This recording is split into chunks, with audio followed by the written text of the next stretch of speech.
शिवशंभो सर्वांना, मी Pragya. Welcome to my mini blog. आज बनवलं चपातीचं सँडविच. सांगतेच त्याआधी फायनली हा झुला कंप्लीट झाला होता. त्यात ही टेडी किती सुंदर दिसते.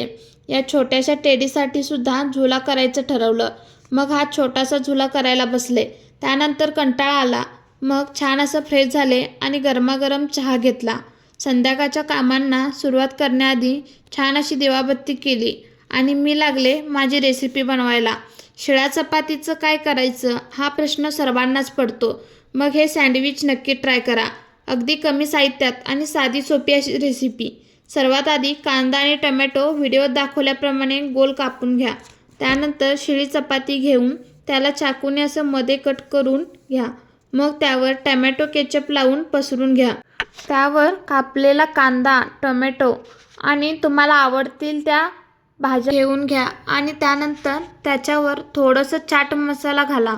तुम्हाला हवे असल्यास लाल तिखट आणि मीठसुद्धा वापरू शकता. त्यानंतर अशी त्रिकोणी आकाराची घडी घालून घ्या. मग छान असा तवा गरम झाला की चपातीला चारी साईडून तेल लावून चारी साईडून छान असं शेकून घ्या.